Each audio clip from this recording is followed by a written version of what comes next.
যেদিন সকালে বাজার করা হয় সেদিন প্রথম কাজই হচ্ছে বাজারগুলো গুছিয়ে রেখে দেওয়া। আর সেগুলো নিয়েই কিন্তু প্রথম কাজ শুরু করতে হয় আমাদের সকালবেলা।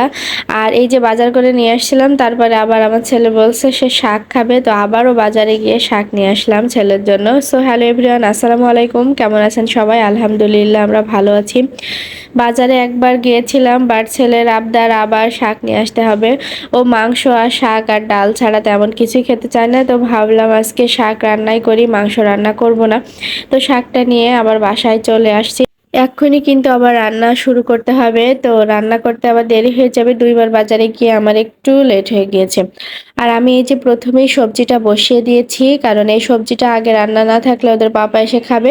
আর অনেকেই কিন্তু আমাকে বলেন যে এই সবজিটা আমি কিভাবে রান্না করি ডায়েটের জন্য। তো প্রথমেই দেখতে পেলেন আমি সামান্য পরিমাণে সরিষার তেল ইউজ করেছি, অল্প একটুখানি, না দিলেই না এরকম। আর কয়েক রকমের সবজি কেটে নিয়েছিলাম।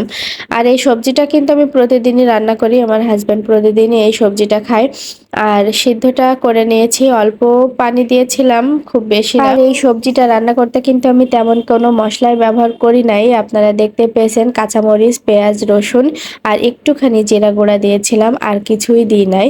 আর সাথে আমি একটু বাগার করে নিলাম, অল্প একটু তেলে আমি বাগারটা করে নিয়েছি। আর বাগারের সময়ও কিন্তু আমি খুব বেশি তেল দিই নাই, পেঁয়াজ আর রসুন দিয়েছি আর অল্প একটু তেলে ভেজে নিলাম, কারণ স্বাদটা একটু যাতে মানে খারাপ না লাগে। প্রতিদিনই যেহেতু সবজি খাই, তো যদি স্বাদটা বেস্বাদ হয়ে যায় তাহলে কিন্তু প্রতিদিনই একটা জিনিস খাওয়া সম্ভব হবে না।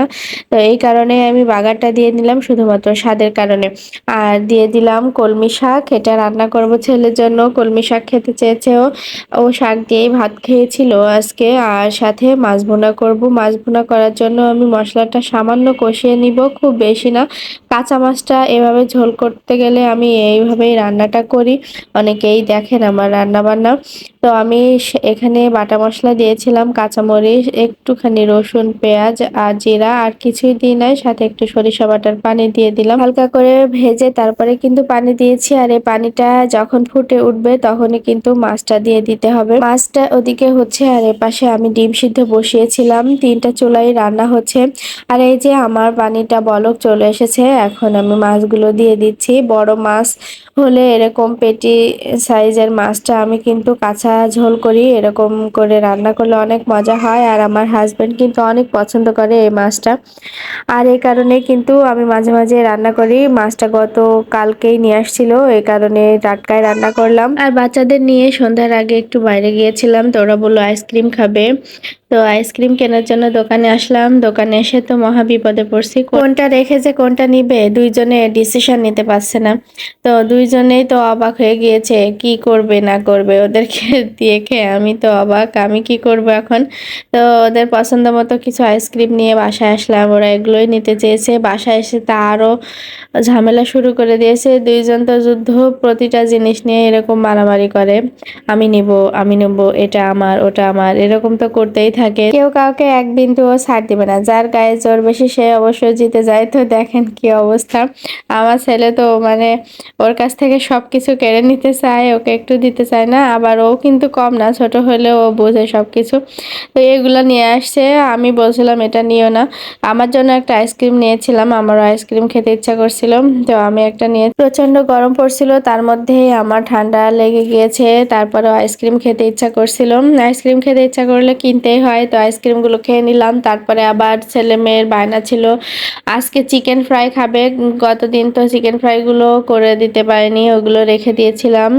আর আমি দুপুরের দিকেই বের করে রেখেছিলাম, ওগুলো ভেজে দিব। আইসক্রিম খাইলেই হবে না, শুধু আবার চিকেন ফ্রাইও লাগবে। তো আমি ভাজতে গিয়ে দেখলাম একটু নিচে লেগে গিয়েছে আর কি, তবে পড়েনি, ওরকম কালারটা দেখা যাচ্ছিল। আমি একটু বেশি করে ভেজে নিয়েছি ওদের জন্য, যাতে তৃপ্তি করে খেতে পারে, অনেক বেশি করে খেতে পারে। আমার ছেলে বলেছে অনেক বেশি খাবে সে। তো আমি ভেজে নিলাম, এই যে আস্তে আস্তে সবগুলোই ভেজে নিয়েছি, 2 ব্যাচ 3 ব্যাচ করে ভেজে ওদেরকে নাস্তা দিব, সবাই একসাথে খাবো। ওদের বাবা বাসায় নেই। আর এই যে ফ্রাই করা হয়ে গিয়েছে আমার। আর এই যে চিকেন ফ্রাইগুলো এনজয় করতে করতে বিদায় নেব। সবাই ভালো থাকবেন, আমাদের জন্য দোয়া রাখবেন। আল্লাহ হাফেজ।